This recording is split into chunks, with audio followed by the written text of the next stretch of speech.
Hello and welcome everybody to Harbinger Games. Today we'll be taking a look at Dota's Underlords, an auto chess style game that's just come out on Steam. This video is designed for new and beginning players, and we hope you enjoy. When Underlords first loads up, you'll be brought to this main landing page. Let's take a look around the screen. This notebook page has a lot of information that we'll need to know before we're ready to start playing, so we'll spend a lot of time there. The settings page, we'll take a quick look at shortcuts. The person icon on the far left-hand side of the screen is where we can see our Steam friends and form parties to play together as a group. On the lower right, we can see our current ranked and ranked play, and of course to play the game, we can hit the big old play button here to start playing the game. Let's return to the notebook page to learn a little bit more about the game. The first page you reach here on the notebook is the rankings page. Every player starts as an upstart level 1 and can proceed to as high as Big Boss level 5. Each individual rank has levels 1 through 5, and as you progress, you will gain a new rank title. So you start as an upstart, and you will eventually become a grifter, and so on. You can notice the icons, the diamond shape there, changes with each individual rank. The fancy bits will tell you a little bit about your player's rank when you're in game. It has been my experience through the beta that I am typically matched with players of my same rank and that of one above me and one below me, but that doesn't mean that that is the rule or it won't change as the game proceeds. Let's move on to our next section, the Heroes. On the Heroes tab, we'll be able to see information on every hero that's in the game. As a new player, I would highly recommend you spend some time going in and looking at the basic abilities of most of the heroes. There's a lot to learn, but you've got to start somewhere, and you won't have enough time in the game while it's playing to do its fast-paced nature. Heroes come in tiers 1 through 5, each growing in rarity and expense in the game. Tier 1 and Tier 2 are your basic and will be offered to you before you start playing other players. As you progress higher and your level increases, you'll be able to have Tier 4 and Tier 5 heroes appear in your shop. These are growing of increasing rarity and are more expensive, but are also some of the most powerful heroes in the game. Let's take a look at a Tier 1 hero, Axe. Axe is a Tier 1 hero, and we can see his alliances by looking at the badges, Brawny and Warrior alliances. The next section deals with the hero's ability. Axe's ability is called Berserker's Call, and it has a 10-second cooldown. When he triggers the ability, all units that are adjacent to him must attack him, and he gains additional armor. Hero abilities come in two types, active and passive. If it doesn't say passive, that means it's an active ability. Active abilities are triggered when the hero's mana is full, they have a target, and the ability isn't on cooldown, they will use it. You don't have control over this in the game. Passive abilities are active at all times and do their stated abilities at all times. Both types of abilities, both active and passive, are affected by silence. Let's take a look at how Axe levels. All characters will progress through levels 1, 2, and 3, or 1, 2, and 3 stars. The health stat represents how much damage a hero can take and doubles each time they level. Mana is how much mana is the maximum for the hero. When this is full, they have the chance to trigger their ability. DPS, or damage per second, is a combination of the next two stats, damage and attack speed, and represents roughly how much damage the hero does on their basic attack per second. Damage is the amount of damage their hero's basic attack does, and you'll see it doubles each time the character levels. Attack speed is the number of seconds between hero attacks. In this case, Axe attacks every 1.5 seconds. The movement speed stat is best used when compared to other heroes to see how fast they move. Attack range is the hero's basic attack's range. An attack range of 1 means the hero can attack only characters adjacent to them. Magic resistance is the stat that controls a reduction in damage that is against magical forms of damage. Armor represents protection against physical types of damage. Health regeneration is if the hero has any natural ability to heal themselves. Let's go take a look at the Alliances tab to see more about how alliances impact the game. The Alliance tab shows us all the alliances that are currently available in Underlords. These represent powerful buffs or abilities to your heroes when you qualify for them. Let's take a look at the Brawny and Savage alliances now. Reviewing the alliance, I can see the heroes within that alliance along the right-hand side. In order to qualify for an alliance's buff, I'm going to need a number of unique alliance heroes to be on the board at the same time in order to qualify. For Brawny, I'll need to have 2 unique units on the board, and they'll gain 200 XP. If I'm able to get all 4 unique units on the board at the same time, all my units would receive an extra 500 HP. When looking at the Savage Alliance, we can see it's similar, but it contains 6 new heroes and 3 levels of buff, requiring 2, 4, or 6 unique heroes to qualify. When reviewing an alliance, make sure you understand what the buff is affecting. For example, on Brawny, it's only affecting those units with a Brawny. For Savage, we'll notice it says it applies to allies, which means it's applying to all your heroes on the board. Let's take a look at items and how they influence heroes and gameplay. Items come in tiers 1 through 5, just as heroes do. In general, the greater the tier number, the more powerful the item tends to be. There are 2 basic types of items: hero-equipped items that have a round icon, and global effect items that have a square icon. Let's take a look at some items. Let's look at hero-specific items first. Heroes may only have 1 item equipped at a time. Chainmail is a tier 1 defensive item that adds 10 armor to the hero. Gloves of Haste is a tier 1 offensive item that adds 20 attack speed to that hero. For an example of global effects, let's take a look at Embarrassment of Riches, a tier 1 global item that allows the player an additional item choice during neutral rounds. Also, we can take a look at Soul-Sucking Siphon, another tier 1 global item that affects the way warlocks work on the board. Allied units that are 1 cell away from a warlock will heal for 25% of all damage caused by abilities and items. Let's return to the landing page. From the landing page, we can click on the Settings tab to go to the settings. I'm not going to be spending any time talking about video, audio, game, or language settings, as they're pretty much the same as any game that you play.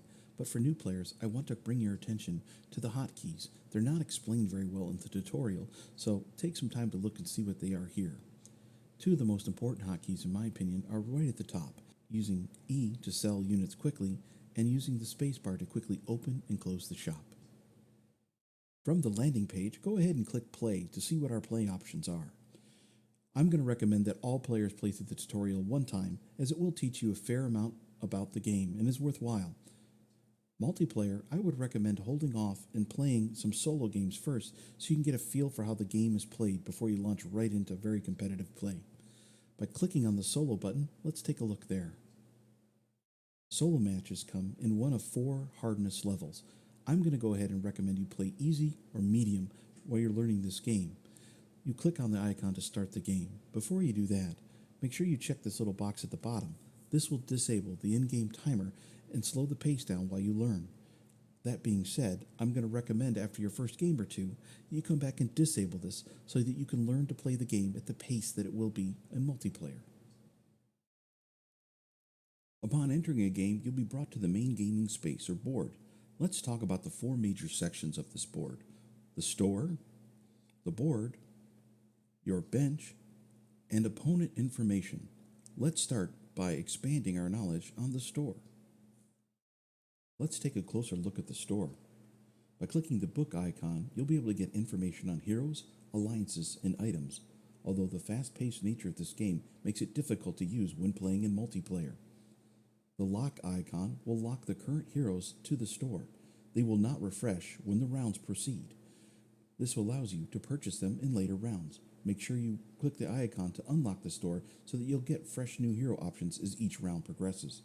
Looking at a hero, we can get specific information by clicking the question mark for that hero.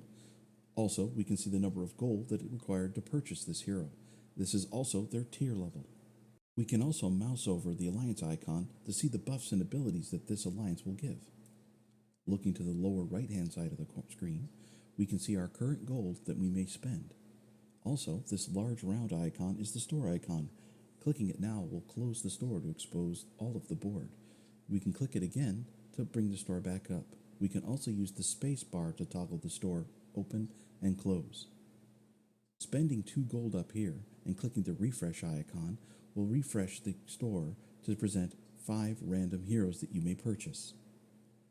For 5 gold, you may add 4 experience points to your player. This may potentially level you up and allow you to place more units on the board. Let's take a quick look at the bench. The bench is where your purchased heroes are stored. You can have up to 8 heroes on your bench. On the top of the screen, you'll see information about the maximum number of heroes you can have on the board and your current number. Currently, I have 0 of 1 allowed heroes on my board. To move my hero from the bench to the board, I'm going to simply left-click, drag, and drop until I have the desired placement. You'll notice the squares around Axe are slightly highlighted, which shows his attack range. It's pretty subtle, so I'll highlight it for you. Alrighty, let's take a look at how we move the heroes around the bench and the board. When heroes are first purchased from the store, they're going to appear on the bottom on your bench. To select a hero from the bench, simply left-click, hold, drag, and drop the hero onto the board. You can place them anywhere you want. Once heroes are on the board, you can quickly move them around by dragging and dropping those heroes until they're in a placement that you prefer or like. This will be the position that your heroes will start when each combat round begins. In this case, I have too many heroes on the board. I have 3 out of 2. I'm only allowed to have 2, so I'm going to drag the drow back and put it on my bench. So, let's talk a little bit about selling units. So units can be sold one of 2 ways. One, by dragging and dropping them over here onto the trash can. You'll notice my drow is gone from the bench, is not on the board, and I've been credited with 1 gold. The other is to select a hero. Again, you can sell from the board or from the bench. Once they're selected, I can use the hotkey E to sell. One thing about the sell function is that there is no undo, so please sell carefully.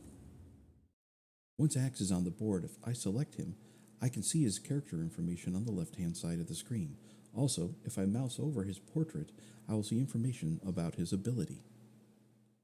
Additional information here are the round number, the number of seconds remaining in the round before the next combat starts, and the current alliance status.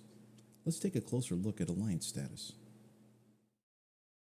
When playing a match of Overlords, your heroes on the board will be constantly changing. The first tab on the right-hand side lets you keep a track of alliances. These alliances are completed. For example, here we have 4 completed alliances in play, and underneath it, 3 alliances that are not complete. The icons give you additional information. For example, this hollowed-out box on the side indicates that there is a hero on my bench, if put onto the board, would help advance my completion of the elusive alliance. The store also gives you information. For example, here, if I were to purchase and put the Witch Doctor into play, it would complete the Warlock Alliance, which is now currently complete. There are 2 more tabs located along the right-hand side. The second one will display information about your heroes and the enemies. You can toggle between the information by shifting between you or the enemy by clicking the tabs at the top. The current default tab is Damage and will show you for the last round what type of damage and how much damage your heroes have done. The last tab along the right-hand side pertains to items. Clicking on it will reveal what items you have and whom they are currently equipped to. You can change this by grabbing and dragging and dropping those items onto heroes on the board or the bench.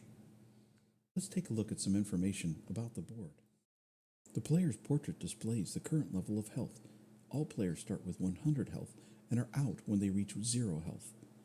Health is lost by losing matches. The player's current level is displayed in this circular icon. By clicking it, you will spend 5 gold and earn 4 XP, potentially increasing your level. Your hero's level affects the hero tiers available in the shop. For example, at level 1, I have a 100% chance of getting tier 1 units and no chance of getting higher tiers. As I advance through the game and my player becomes higher level, at tier level 5, you can see the percentages. Also, I have my first chance at getting tier 4 units, with just 2%. At level 8, which is later stages of the game, my percentages increase. Tier 4, I now have a 15% chance of getting high tier level 4s and a 1% chance of getting the highest tier 5 level units. We have a lot of information available to us about our opponents. Along the left-hand side of the screen will be icons for yourself and all your opponents. Taking a closer look, any player whose icon is surrounded by a fiery aura is on a win streak. We can also see the current gold status of all players, their current health, their current level, whether they have won checkmark or lost X the last round of play. By holding the tab key, we can see a great deal of information about our opponents, including their rank, their win-loss record, as well as loss streaks and win streaks, their net worth, the heroes that are currently on their board, alliances that they have completed and that are in a play, global items affecting, and any heroes on their bench. Let's talk about gold generation. So, how is gold earned? In the first 3 rounds of the game, you're given 1 gold times the round number. Starting in the 4th round and through the end of the game, you'll be guaranteed 5 gold pieces per round, whether you won the game or lost. If you win the round, you are given an additional gold piece for that victory. Win streaks occur on the 3rd consecutive win. You are granted additional gold depending on how long the streak is, up to a maximum of 4 gold pieces. Loss streaks will occur on the 3rd consecutive loss, and the amount of bonus gold depends on the number of times you've lost, up to a max of 2 gold pieces. Streaks are reset by wins and losses. Gold earned from interest is a very important aspect of the game.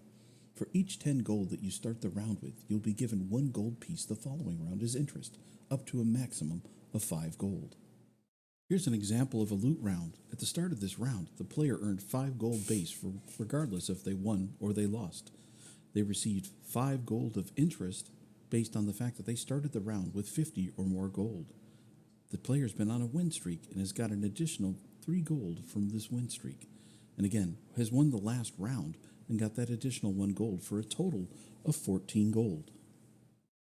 Let's talk about the neutral rounds. Neutral rounds are rounds where you fight creeps, mobs, or monsters to gain items for your heroes.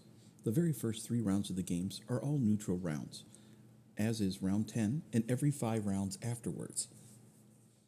Winning the round grants you your choice of the items. If you lose the round, you'll still get an item, but they'll take the choices away. Higher rounds grant higher tier items as the game progresses. Well, this concludes our introduction to Dota's Underlords. We hope you enjoyed the video and learned some things along the way. Please feel free to leave comments under the video and we'll take those into account.